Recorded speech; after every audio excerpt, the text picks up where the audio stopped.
Oi, aqui é a Marina Dias, esse é o Endorfina Podcast. Desde quando que você também resolveu abraçar essa oportunidade que você está tendo, né, esse destaque, né, de ser uma atleta campeã, de encampar isso, essa mensagem de que, cara, olha, eu consegui, todo mundo pode conseguir, tem que querer e tal. E depois eu queria que você falasse também dessa tua missão, né, que você puxou para si de falar sobre a esclerose. Eu tento passar essa mensagem desde antes já das competições, mas eu não acho, infelizmente, eu acho que, né, não é todo mundo que tem esclerose múltipla que vai conseguir chegar num campeonato mundial. Não é nem por causa de não querer, né? Talvez tenha pessoas que queiram e não consigam, mas porque talvez a doença já esteja avançada. Eu acho que não é uma regra geral, né? É uma doença que tem muita variedade aí entre as pessoas, mas eu acho que tudo isso que eu venho fazendo, com certeza, me ajuda a poder fazer essas coisas.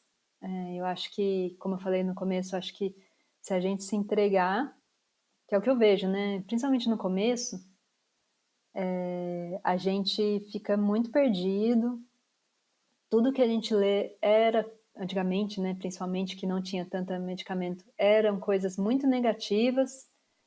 E se a gente bobear, eu acho que realmente se entrega e a doença toma conta. Então, nesse sentido, eu acho que por ter acontecido isso que aconteceu na minha família, né, com meu irmão, de ter esse contexto familiar que me fez não querer deixar chegar nesse ponto, foi o que me ajudou a me manter ativa e conseguindo fazer essas coisas. E aí eu acho, né, que a gente, quando recebe esse diagnóstico, tudo é muito assustador, então ter uma referência de uma pessoa que está, depois de quase 15 anos, ainda fazendo várias coisas, tem coisas que eu não consigo mais fazer, mas eu tô falando, né, que tem coisas que eu consigo fazer que são coisas super legais, que Vamos muita focar no gente... que você consegue, né? Exato.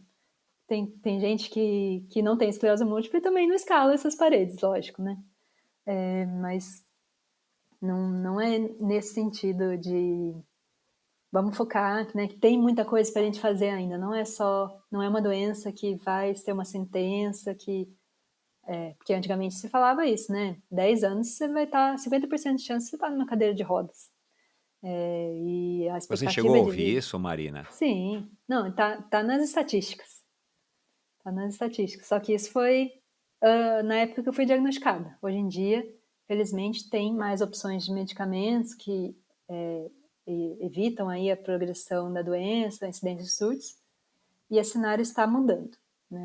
Hoje em dia não se diz mais isso. Mas na época que eu fui diagnosticada, sim. Né? E assim como eu fui, tem outras pessoas que foram e podem, sim, estar na cadeira de rodas hoje, né? Uhum. Mas eu acho que... E aí eu comecei a falar abertamente sobre isso.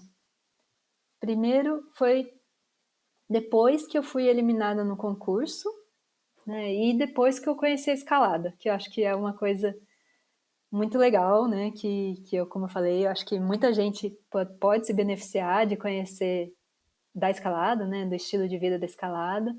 E é um esporte que é tão pouco conhecido aqui no Brasil ainda, né? No exterior a gente vê que não é assim, né? Na Europa, por exemplo, em alguns países as crianças querem ser escaladoras, não querem ser jogadoras de futebol, né? E no Bacana demais. Japão, super. E no Japão tem mais academias de boulder, boulder é uma modalidade da escalada, né? Sendo construídas nos Estados Unidos também, do que academias de musculação, né? Então, acho que a gente tem um potencial muito grande aqui para ampliar a escalada, né, e trazer todos os benefícios dela para muito mais gente.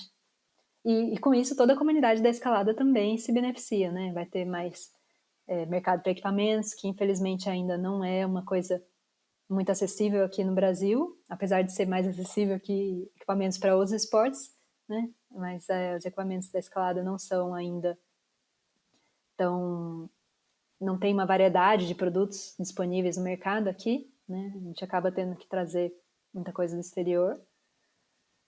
Mas esse cenário está mudando e acho que quando tiver mais gente, conforme vai tendo mais gente praticando, a gente vai ter cada vez mais opções de produtos também.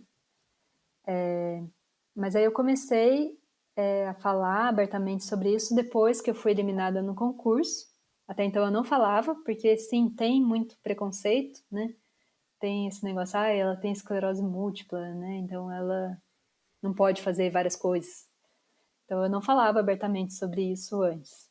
Mas depois que eu fui eliminada, eu tive que contar para todo mundo que eu conhecia, porque todo mundo que eu conhecia sabia que eu tinha passado, que eu estava de mudança para Campinas, né?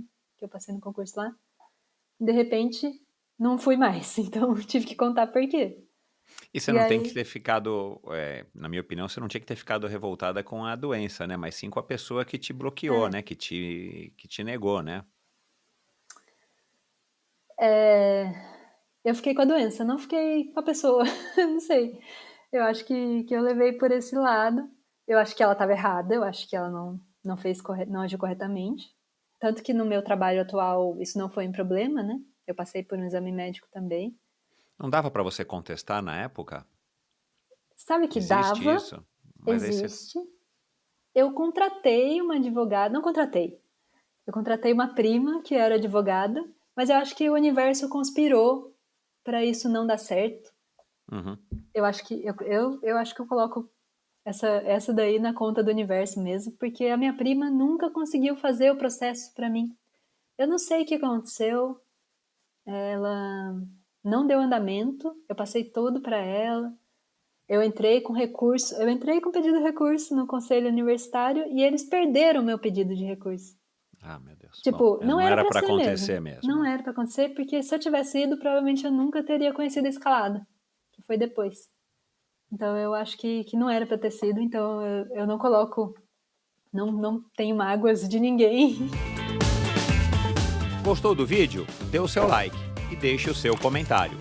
Não se esqueça de assinar esse canal e se você quiser ouvir a conversa na íntegra, procure pelo Endorfina na sua plataforma preferida de podcasts.